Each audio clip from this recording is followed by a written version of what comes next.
The fishing news is brought to you by Interlux Marine Paint and Fanatics of Ocean City, celebrating 25 years at the Jersey Shore.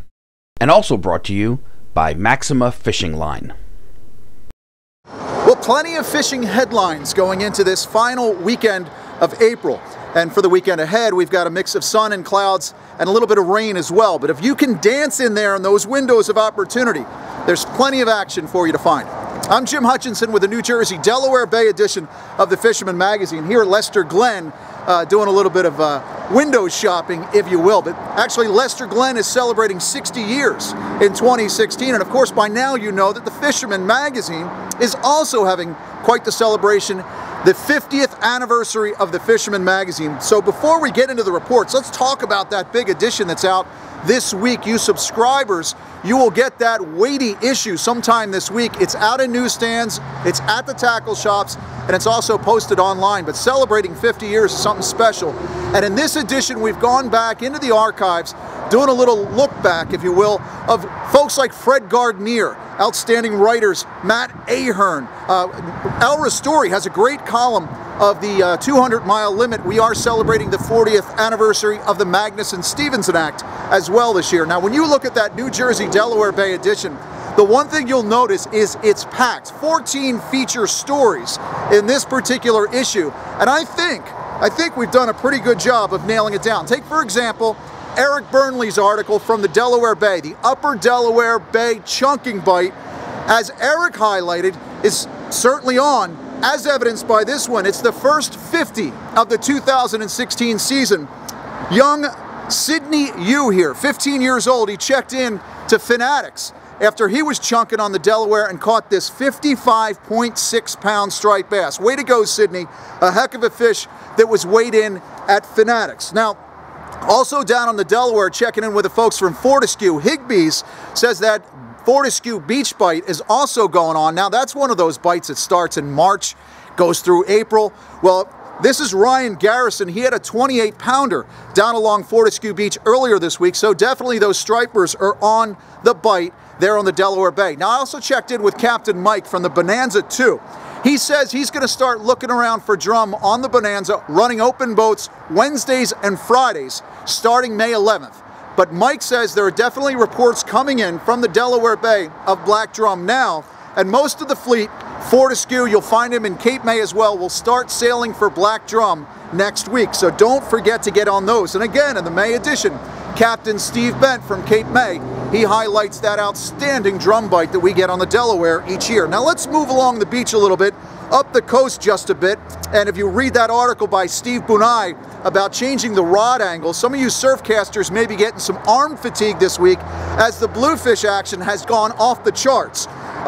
Along Long Beach Island, for example, Danny Cola somehow kept his plastic intact while getting involved in a little tangle with this giant gator. More of those bluefish in on Barnegat Inlet. Barnegat Inlet, the jetty rocks were on fire earlier this week, and the rock hoppers are just having a blast. Also back up inside the inlet in Barnegat Bay, folks are finding some big bluefish like Kevin Morrison here. He weighed in a 16-pounder. That's a monster. Over at Murphy's Hook House, he caught that one in Barnegat Bay on a kayak. And again, Danny D. Pasquale, one of our young guns, he shows off some of the bite that's going on, spot burn, if you will, on this one. Again, those jetty rocks are going on. The action is going off pretty good. We did get a little tip from a guy named Jersey Devil this week who said Manasquan Inlet was on fire this week with monster blues. That was Tuesday. He said poppers and metals seem to do the trick. Now, I mentioned Danny D. Pasquale, one of our young guns. I had an opportunity to talk to a few of these kids who are out there fishing all the time in New Jersey. A couple of really outstanding clubs underway at Southern Regional, Central, Mates, Lacey, Barnegat High School, and now also at Manasquan High School. But I also got into one of those with one of those other young guns, Johnny Bucktails Contello.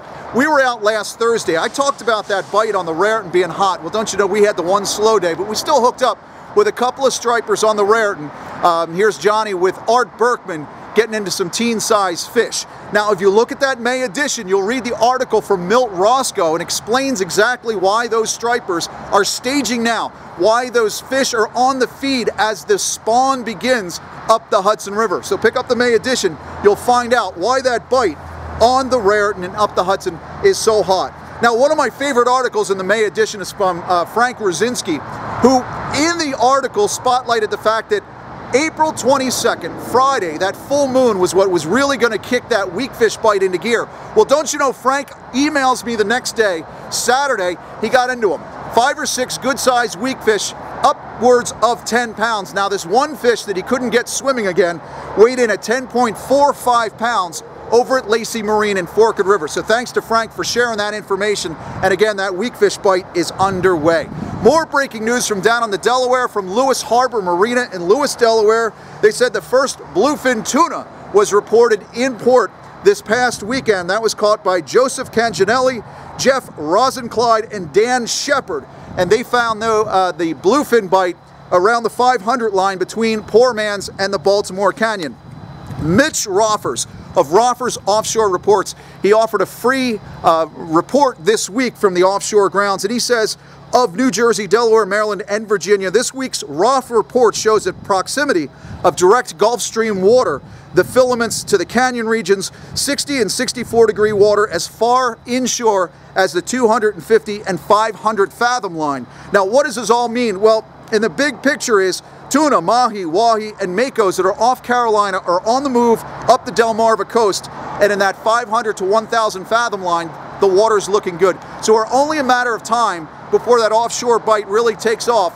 We will have our offshore column again in the June edition, so continue to follow ahead throughout the season on that bite.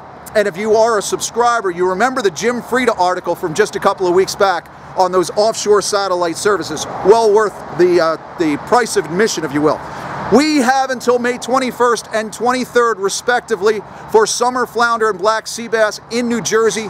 But until then, you can get offshore, even inshore, like you see this one. Bob Matthews was in kind of close on the Skylarker catching cod just recently. So those party boats are still going to be sailing for cod, pollock, and an occasional ling. Again, take a look at the May edition and get on with the offshore bite, thanks to Uncle Milt for, again, writing that up. Surfcasters looking to score. If you're not out on those front beaches, you're looking for stripers, you might take a page out of Charlie Powell's book. Charlie was out in back poking around and brought in an 18-pound striper to Captain Hippo Bait and Tackle. So in between that monster bluefish bite, there are stripers, they're out on the beach, and with these overcast conditions this weekend, it might be a good time of year for you to get out on that. Of course, it's also a great time of year to find those DEP-stocked trout at some of those local trout locations. Again, don't forget about the put and take.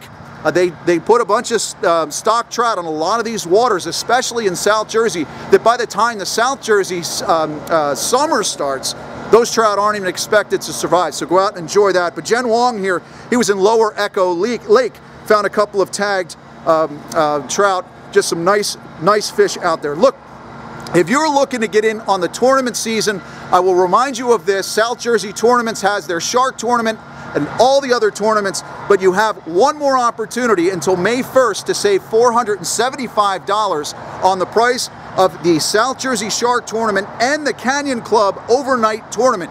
You only have until May 1st, so if you're going to be fishing those offshore tournaments, get in on it now by going to southjerseytournaments.com, and do not forget to sign up. Again, we are celebrating our 50th anniversary with the May edition. Lester Glenn here, we wrote them up for the magazine. They're celebrating 60 years. Imagine that, 60 years of auto dealership in New Jersey, and most of the heads here at Lester Glenn are also fishermen to boot. So that's always pretty cool. Check us out. The edition is free online. You can go to thefisherman.com. Of course, you subscribers will get it. You're getting those weekly editions as well. I would also invite you to come on over to our Facebook page. Come see facebook.com/The Fisherman Magazine. We're going to be celebrating for the next several weeks and trying to share stories. We're asking folks to share their photos. Go see us there and see us every week here at thefisherman.com.